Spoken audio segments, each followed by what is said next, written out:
जिन्दगीमा फेरि आदिन यो के भएको तिम्रो दोष अब भन्दा मान्छेमा आयो माई गड माई गड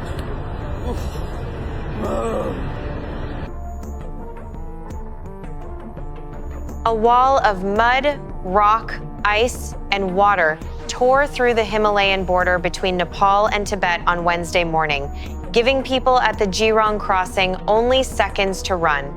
The surge entered Nepal through the Bhote Koshi river system at about 9 o'clock local time and struck Timur and Siapru Besi in Rasuwa district before racing downstream.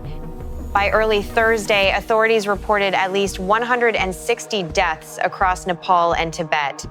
Hundreds of tourists, workers, security personnel, and local residents were still listed as missing or out of contact. The scale of those numbers may change as communications return and separate lists are reconciled. What is already clear is that this was not an ordinary river flood. It was a fast, debris-loaded mountain disaster, powerful enough to bury buildings, sweep away bridges, and carry vehicles far downstream.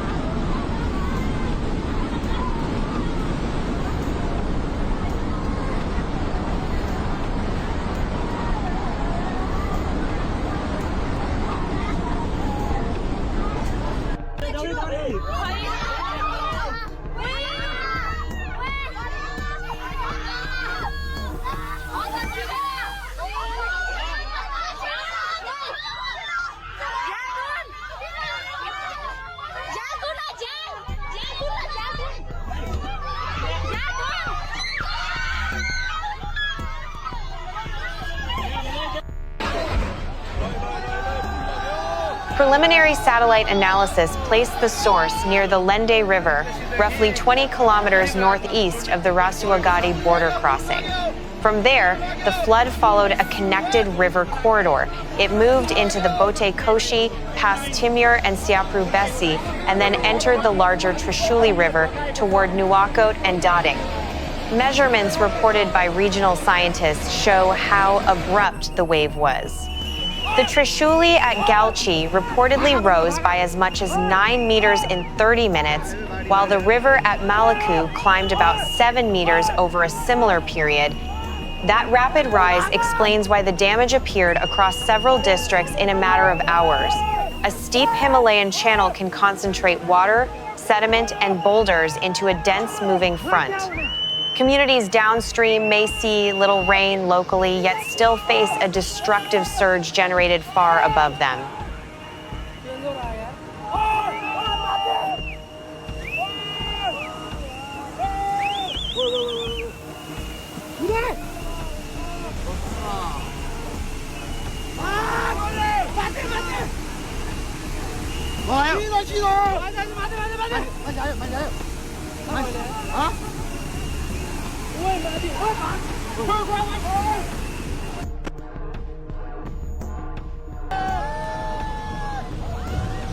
Early reports suggested that a magnitude 4.4 earthquake had triggered the collapse. Later analysis changed that assessment.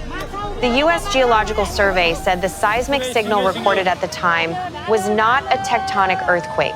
It was energy produced by collapsing glacier ice, rock, and the resulting debris flow. The leading explanation is now an ice rock avalanche high in the Lhende catchment. A large mass may have fallen into the river, either displacing water immediately or briefly blocking the channel before the blockage failed. Both mechanisms can create a single violent pulse instead of a gradual rise. Scientists are still reconstructing the exact sequence, so the event should not yet be described as a confirmed glacial lake outburst. The most accurate wording is a debris-laden flash flood probably triggered by a glacial ice and rock collapse, with no evidence that an earthquake started the disaster.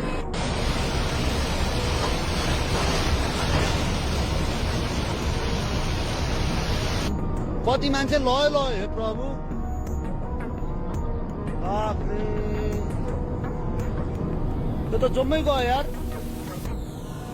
कयौं हजारौं मान्छे मरे आफ्नो जग्गा त चितवन police सबैले आफ्नो जग्गा हैन भ्याएन नि ह कहाँ भाग्नु पाउँछ यार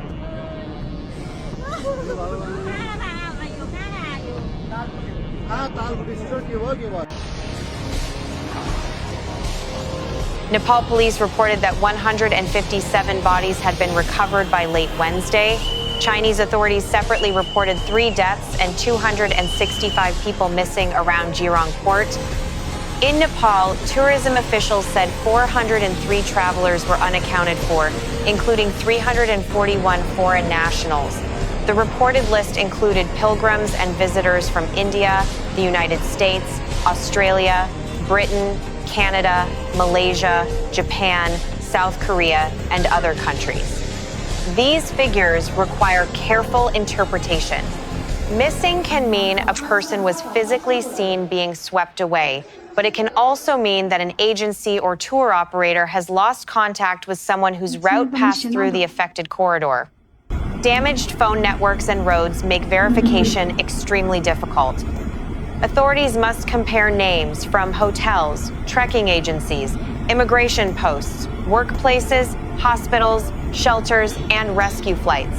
Until that process is complete, the missing total may rise, fall, or include duplicate records.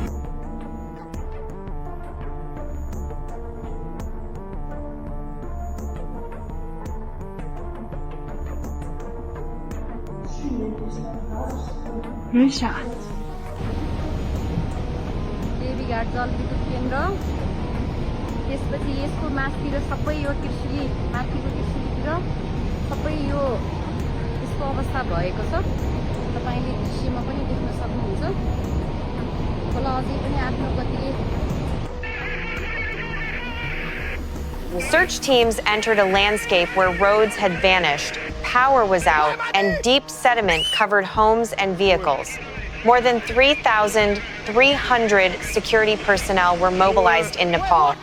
Helicopters carried survivors toward medical facilities, but aircraft could not land in parts of Timur and Siapru Besi while the river remained above its normal channel. Crews instead hovered, used winches, or delivered rescuers to the nearest stable ground. At least 41 injured people were receiving hospital treatment in the latest police update. Relatives gathered near rescue bases seeking information while teams recorded missing names under emergency lighting. Mud creates hazards even after the water slows. It can conceal unstable foundations, sharp metal, fuel, electrical lines, and deep pockets of water. Secondary slides also remain possible on saturated or newly exposed slopes, forcing crews to balance speed with the risk of creating additional victims.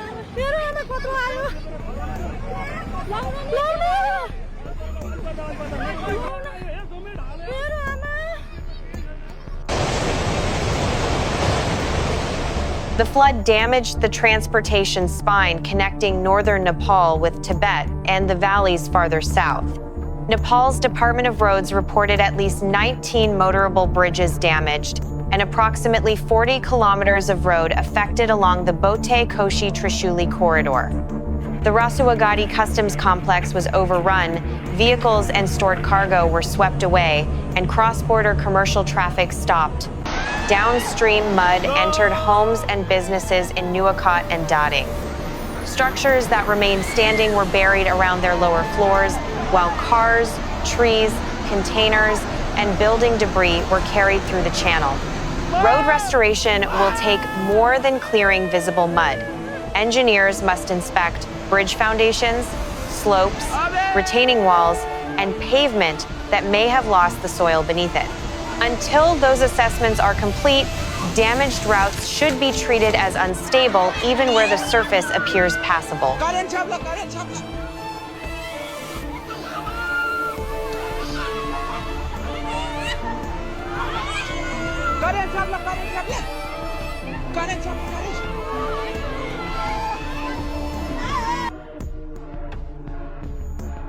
The disaster also struck one of Nepal's most important hydropower corridors.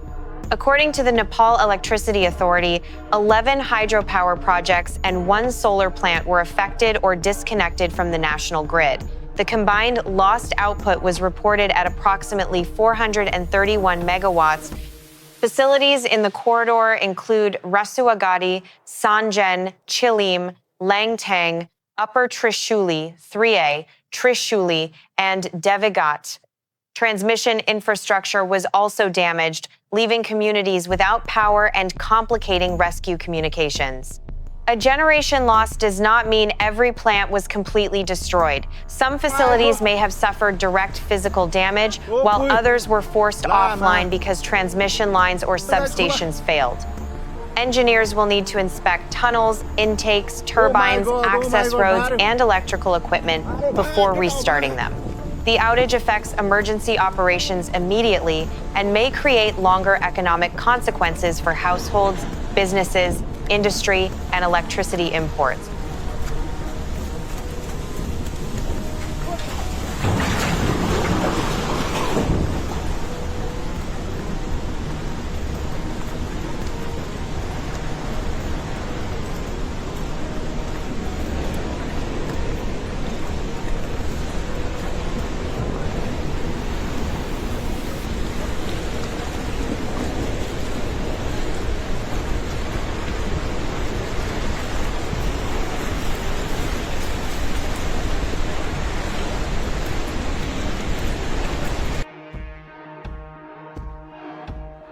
The destruction did not end at Nepal's frontier.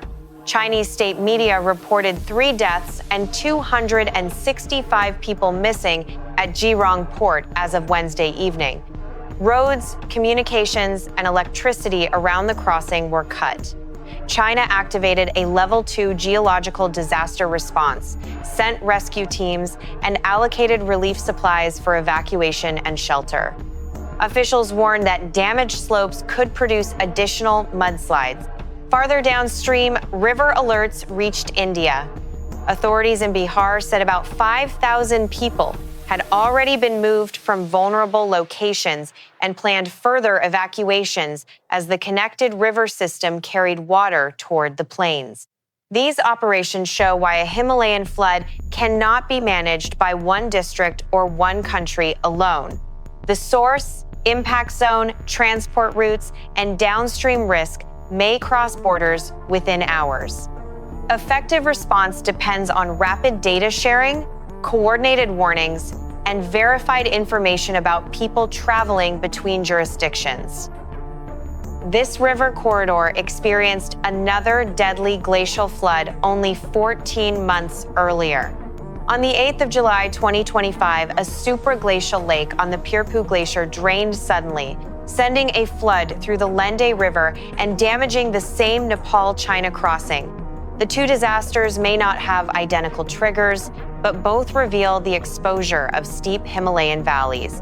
Glaciers are retreating, meltwater features are changing, and thawing frozen ground can weaken rock and debris that once remained stable. Climate warming increases this background instability, but scientists must still examine the specific geometry, temperature, ice condition, and rock structure involved in Wednesday's collapse. A single event should not be reduced to one simple cause. The larger warning is clear. Settlements, hydropower plants, roads, and border facilities lie directly below high-altitude hazards capable of producing floods without heavy rain falling in the community itself.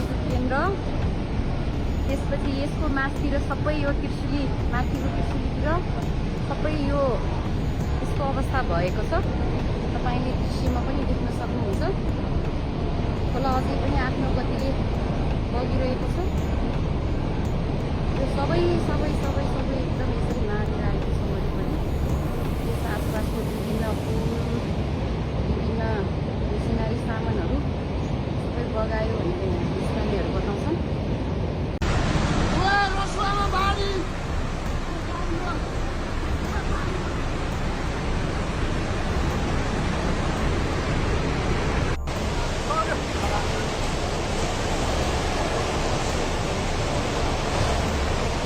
The operation has 2 urgent priorities: finding survivors and determining whether another upstream collapse could release a second surge.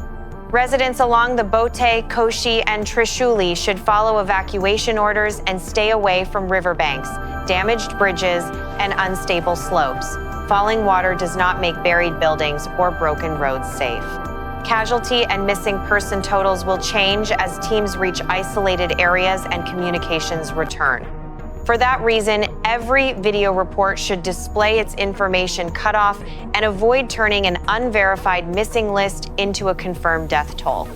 The Nepal-Tibet disaster demonstrates how quickly a high mountain collapse can become a regional emergency.